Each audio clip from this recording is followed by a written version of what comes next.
In another big story that we are tracking today, this morning, Spokane police gave 48 hours notice to dozens of people who are camping in tents outside of City Hall. They have officially been given notice. They need to clear out their belongings and move.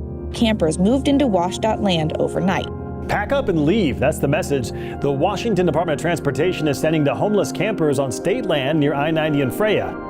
Jules Helping Hands has been clear. They are not planning on leaving this spot. We were able to speak with a couple of people experiencing homelessness who say they don't know where they would go if they aren't here. Homeless encampment near I-90 in East Spokane is growing.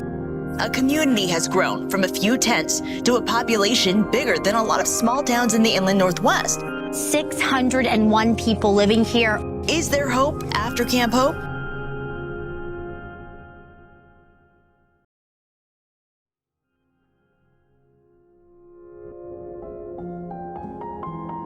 Spokane City Hall, my place of work for almost 2 decades. Just before last Christmas, 2021, it was also the site of a major protest by the most unlikely of citizens, those living on the street without a home. I'm Gavin Cooley, former CFO for the city of Spokane. You can't live in Spokane today without confronting homelessness. It's all around us. And you can't live in Spokane without hearing about the fastest growing community in our region. Camp Hope has grown to over 600 of our homeless neighbors who have banded together for a variety of reasons that we'll explore on this episode of Housing and Help, a homeless solutions series.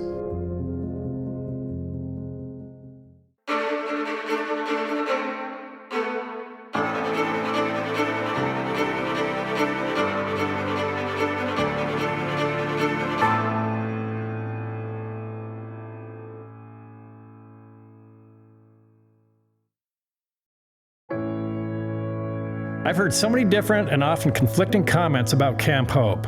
They're being bussed in from other cities. They're all drug addicts and criminals. There's kids there. They should be moved to a shelter. They should be moved to a jail. They choose to be here. There's a lot of theys in there, as if they aren't people at all, let alone our neighbors. Here's what we know. In a July article in the Spokesman Review by Greg Mason, the latest point-in-time count of those homeless in Spokane County shows a 13% rise in homelessness over the last complete survey just 2 years ago. 823 were unsheltered, up 52% from the 541 tallied in 2020. And 74% of the people experiencing homelessness were already living in Spokane County before they became homeless.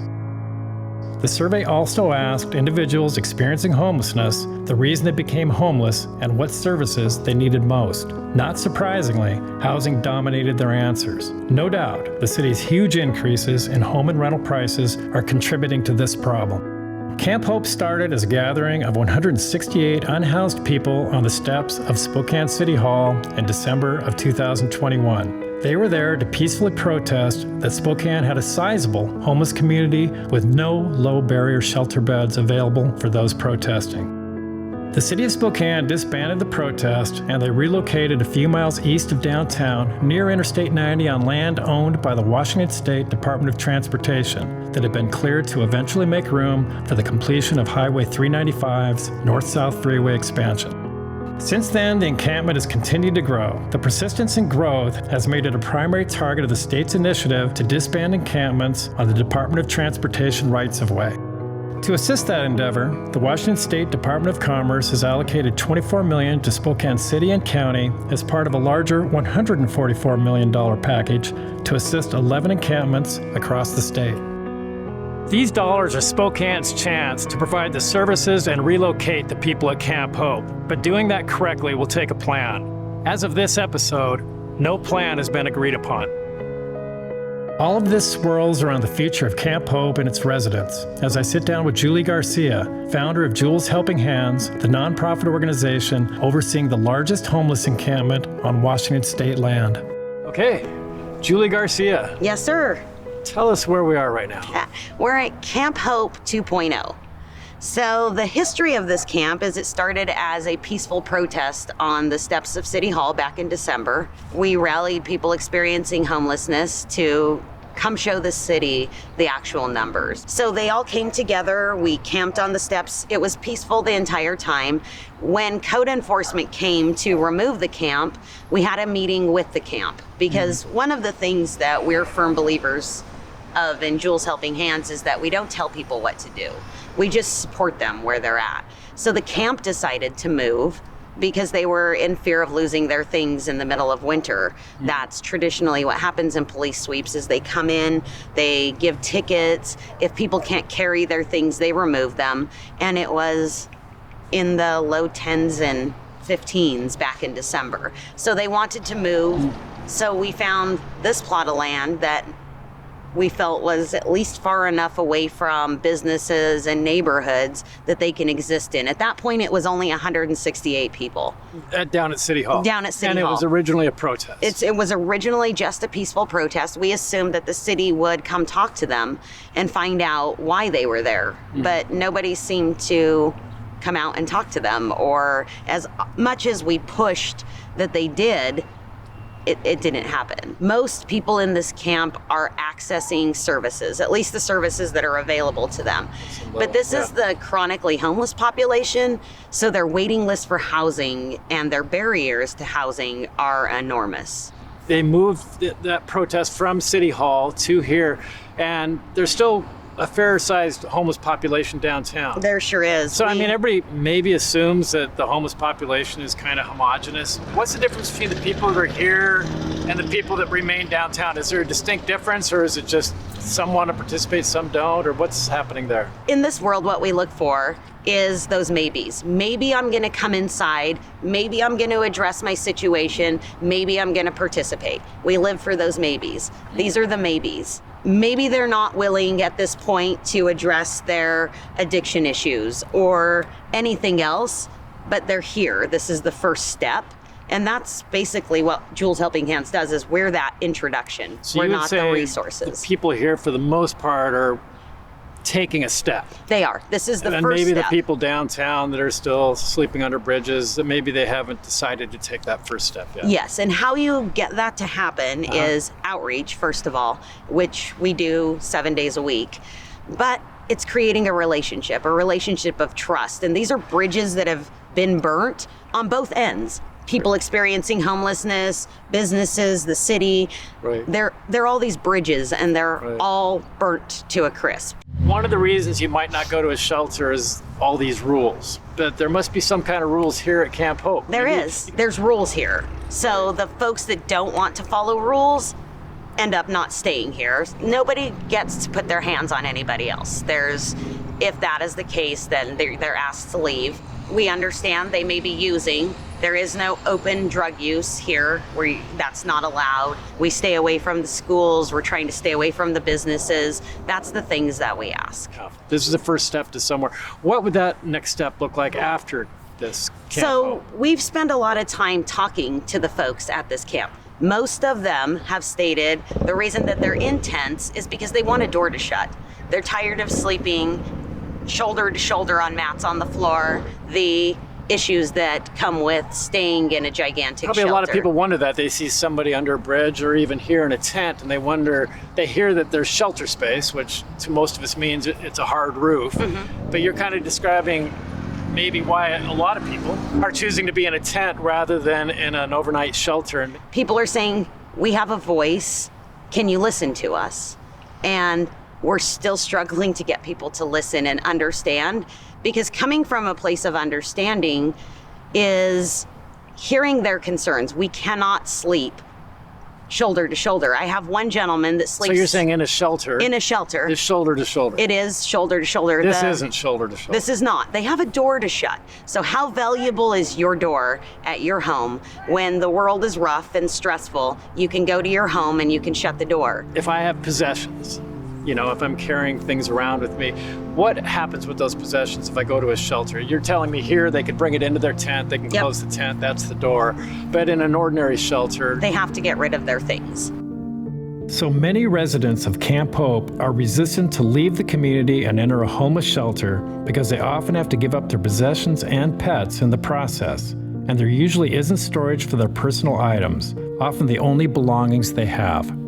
Shelters also separate men from women and children, cutting families off from one another. Keep in mind that not every shelter is alike. Some are low-barrier shelters with very few requirements to enter. Higher-barrier shelters have limits on who can enter depending on their sobriety or criminal background. Some high-barrier shelters have credit checks, income requirements, curfews, religious or class attendance, and labor participation. Say you're a mom, dad, and a child. Where do you go?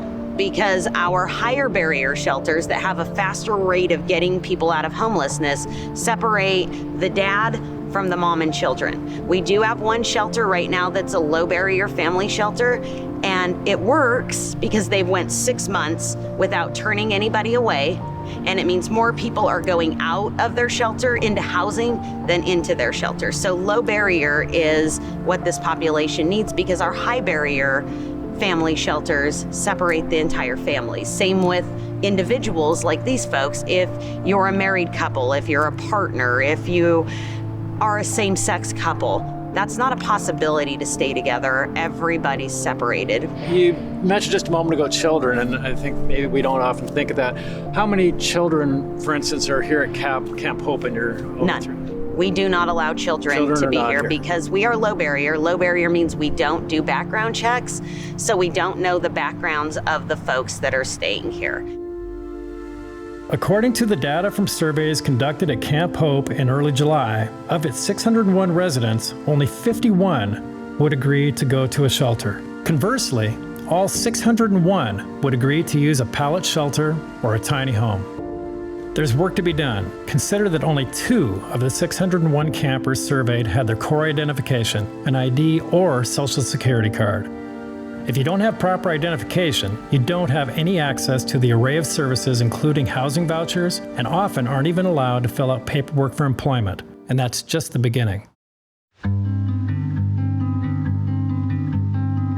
Shanti and Joseph, high school sweethearts since they were 15, have been living at Camp Hope since March of 2022. Shanti, a nurse in the healthcare system for years, has been a Spokane resident for more than a decade, and Joseph, a former tattoo artist, has lived in Spokane since 2019. After Shanti was diagnosed with cancer, they found themselves in dire straits with no income or place to live. The couple also lost an infant son from SIDS when they were just 18. The urn with their son's ashes is their most prized possession. So you're not just living here in Camp Hope, you've also been dealing with medical issues. I landed here with the help of like Joseph stuff because it's hard as a married couple to try to get housing, try to get places, because they won't do it for married couple. They'll do it for people, single people, but we slept out on the sidewalk for months. People walking over us until I just got... Everybody kept saying, go to Jules, and so we were trying, and you can only get so much done on the bus. Yeah. It took us like almost a month to finally get to Jules. Yeah. And when we got there, we didn't know that it was clothing and food and shoes and showers, bus vouchers and showers and hygiene products and like anything you can think of. She has it. That's exactly why we go there, because nobody else, I mean, you can't even go to the social service office and get a bottle of shampoo. So this is the one, even if this isn't your future, this is the one place you can go now to get to things. She goes out of her way for you. Because if she doesn't have it and she knows it's something that you need, not a want, but a need, she'll do whatever it takes to make sure that it's set in stone, that it's there. Nobody goes without here. Ain't no one can come and pick you up and take you to get something to eat. But I'll tell you this much, that lady makes sure that there's food and water and drinks here every day, morning, breakfast, and lunch and dinner. She makes sure everyone here is fed. And it's like... The staff is amazing. Like, my son's urn is in a safe place too with Jules. There's nowhere else I could have put him. And having him in my car was a risk of somebody going through my stuff and stealing his urn. Somebody to steal that, I would have been done. This matters. That they would have washed me out. I would have went with, and no. So that saves my mindset a lot. Shantae, you were telling me you've been in Spokane for about 10 years or more? Yeah, I was in the medical field. I worked obscene amount of hours. She's a nurse. My shifts were 16 at the least to 48 hours. And I got sick with COVID and I couldn't pay my rent. Wow. And that led to the homeless situation. Lost my car. Lost everything. I only had one more payment. Oh. And then I came back from COVID and I started working again, bought another car, but because of the eviction, you can't get another Once you had that apartment. eviction, you couldn't get into a new place. Piling on top of Shanti's growing medical bills and their recent eviction, Joseph, an innocent bystander, almost died in Shanti's arms after being shot while on the job in Spokane. And we had a son that died from SIDS when I was 18. So to have to try and bring dad back too, like, I wasn't gonna fail.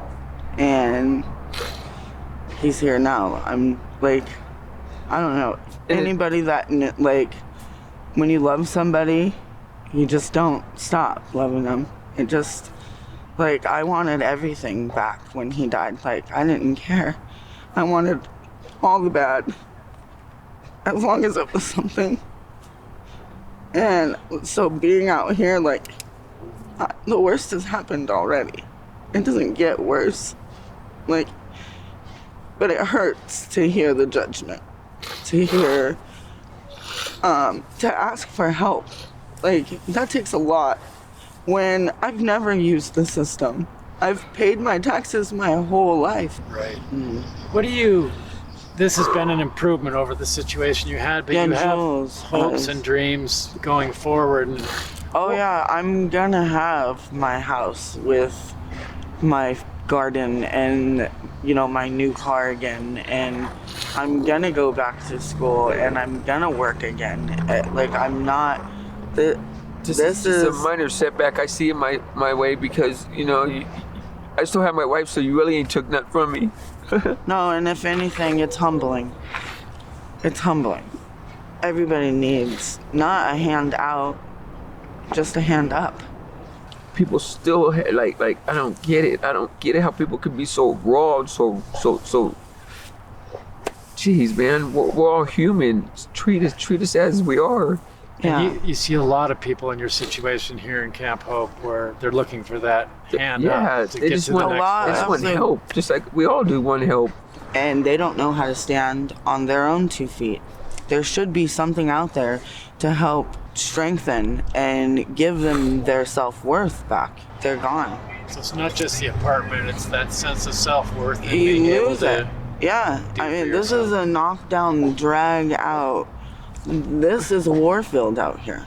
People don't fight only over bread. It's socks, it's blankets, it's headbands, it's, you know, like, it's serious. So this is not where we should be. We should be moving No. people towards something permanent. This girl was explaining to my wife the other day. She was telling her story, and she says, all I want to do is just buy myself back, man. I just want myself back. Wow. That's all we want is our lives back, man. We don't want this, you know what I mean? But for us to get together and do this, it's amazing. It's amazing. It's gonna take a lot to change the mindset of a lot of people out here. And it's only because the world's given up on them. Yep. And maybe you're a little rare too. Probably a lot of people don't have somebody else the way you have each other. Our story, yeah, and that's what, like, everybody knows, like, Cisco and Shantae, or Joseph and Shantae, like, we're that couple. They know if they only see me, Joe's not far behind. He's somewhere. Right. So, and they'll tell you our story doesn't exist anymore. And even people that we know from back in the day, like, still are like, I can't believe you guys are still going the way you're going. Like, we didn't think you two were, because, I mean... What is it that gives you hope at this point? You know, holding you together and the smile. That third string. What is it? That Holy Spirit. my favorite quote is, "A cord of three strands is not easily broken." So you call this Camp Hope. Yes. And so when we hope, we're hoping for something. What are these people hoping for? Their hope is that the city will address the need for something better than a tent next to a freeway. So you would say the majority of this population is looking for what we all look for. Walls, Safety, doors, ceiling security, safety, yes. a sense of permanence. A chance or an opportunity to do and be better. Next time on Housing and Help, we discover what personally drives Julie Garcia's crusade as the guardian of Camp Hope. My daughter is a 9-year heroin addict. She was out on these streets for a very long time. She's housed now. She's still using. She doesn't want my help right now. But there has to be other people out here doing this. And if my daughter's out here and I feel this strongly about that for her, these are people's kids. These are people's moms and dads and brothers and sisters. And I'm just hoping that I can give them a sandwich and at least give them a peace of mind that I'm doing something to help them. Maybe my something isn't everything and it's not solving homelessness, but it's keeping them alive until there's something better. We'll also look at the enormous cost of adding even a few hundred individuals to our already burdened jail system and why incarceration isn't the easy answer some think it is. Beyond Camp Hope, there are solutions. So we travel to Houston, Texas to meet the key people who have come together to reduce homelessness there by over 66% in the last 10 years, more than any major city in America. Mark Eichenbaum is one of those people. Mark is the special assistant to the mayor of Houston for homeless initiatives. It is costing you more money to walk by somebody on the streets of Spokane who's homeless than it is just to put them in housing with wraparound support services. Your number one cost is going to be healthcare, besides cleaning up the streets, police responses, fire responses, ambulance responses, jail costs, shelter costs. We also visit with the person who may have had the biggest impact on Houston's improved homeless situation, former 3-term mayor Anise Parker. 100 million? 100 million. We were spending 100 million on 10,000 people. 100 million a year on 10,000 people. I can put them up in the And not improving anything. And not improving anything. Yeah.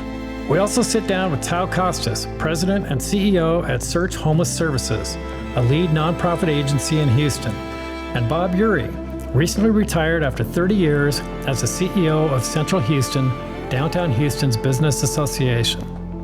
It's just so important that we do have this coordinated access system. But do you have a sense of what those dollars are, maybe on an individual basis of just doing nothing? Yes, in fact, the county studied this and showed that it costs $96,000 per person per year to leave them out on the street. Now, what's the cost of housing with all the services? Housing with all the services, about $17,000, $18,000. That's you don't rent. have to be real great with Exactly. the deals. Exactly. And that's rent and health care, wraparound support. So it just makes sense. It really does. And back in Spokane, we'll talk with Chris Patterson, former regional administrator for the U.S. Department of Housing and Urban Development. Chris now leads Hello for Good, a nonprofit representing over 150 businesses in Spokane. The biggest thing I learned is you got to take the politics and the egos out of it. If you don't take those two things out of it, it's going to be really hard to get things done because there's always going to be somebody with an agenda. That's next time on Housing and Help, a homeless solution series. Watch the full interviews from this and every episode at housingandhelp.org. And please like, subscribe, and share on social media.